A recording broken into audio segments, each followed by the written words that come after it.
All right, it's October, and that means it's time for Fright Night Reviews. And tonight I'm going to be reviewing. Scream 5, so stay tuned to CineLex.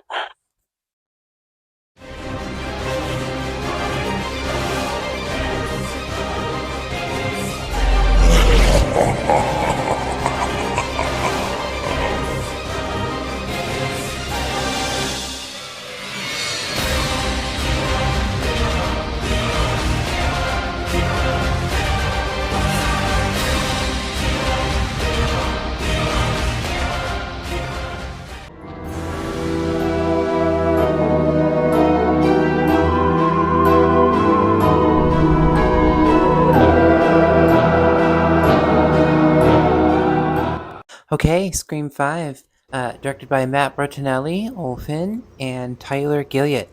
Starring the usual suspects: Nev Campbell as Sydney, Courtney Cox as Gail, David Arquette as Dewey, Marley Shelton as Deputy Judy, Melissa Barrera as Samantha, Jenna Ortega as Tara, and Jack Quaid as Richie.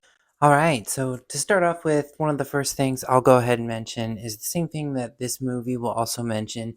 Scream series, the whole thing is all meta. It's meta slasher epitomized, and nothing, no matter what, will ever beat the first one right off the bat. But they mention all of it because anything I will say is a criticism usually the movies will take within themselves, which has been the beauty of the Scream series this entire time. So, and in admission to it, nothing ever beats the first one. But they also mention this in the movie and end up titling what would end up happening as what they call a requel. So in this one, I like this one a lot more right off the bat for the same reasons. Again, meta slasher. They will mention all the exact same reasons why I liked it. The stakes are going to be a lot higher in this case. Everything's taking place in the same fictional town, Woodsboro, California, bringing it all right back again to where the first one had occurred. It's nice to see all of the original cast that is still available to come through and to still do the film, and it's again a younger crowd that is the ones that are kind of taking on what's happening right now and have to figure out how to manage this whole thing, bringing in the OGs like Sydney, of course, and Gail and Dewey. Reluctantly, everybody finds themselves a suspect once more, and we're looking at who's who. The quality for 5 and compared to 4, it was already a lot better. It was nice to see there being a lot more cinematography. Frankly, I think a little higher quality cinematography happening. I can appreciate the intricacy of the villain in this one.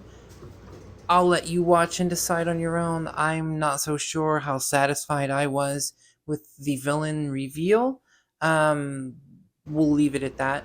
But I think they're onto something with this that's needing to have Sydney finally step out because you can only have Ghostface chasing Sidney Prescott for so long.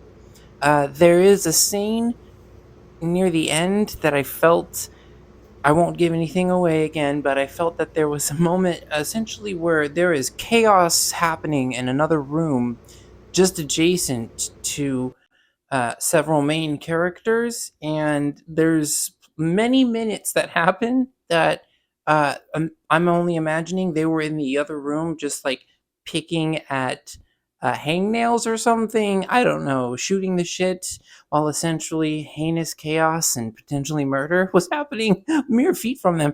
And they just kind of all of a sudden like show up as essentially a scene is coming at its close, and they're just like, hey, what's going on? What's happening here?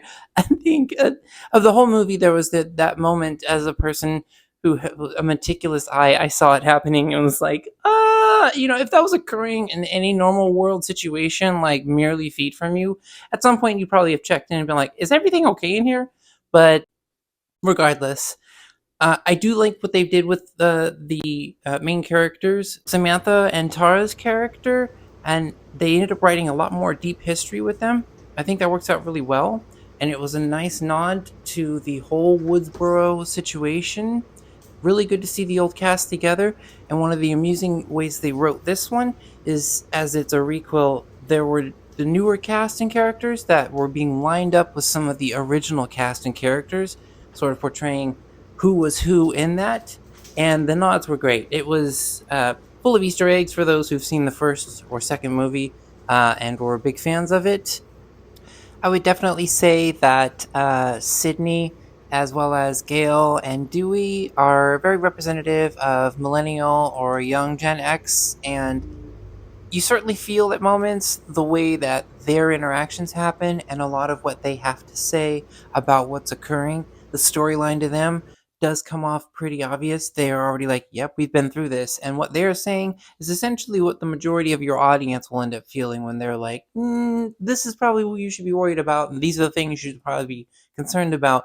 They are absolutely portraying the modern day audience. Whereas one point they were mostly just the characters on the screen. Now, because of their long-standing VIP status in the Scream series, now they are the audience as well. They are definitely millennials and Gen X that are just watching this happen and are like, "Oh yeah, this is definitely the situation," or "Oh, that's definitely probably a suspect." And it's really amusing to watch that. But what did you think? Let me know in the comments down below, and do remember to keep it cordial, you guys. I'm Lexi West, and this has been CineLex.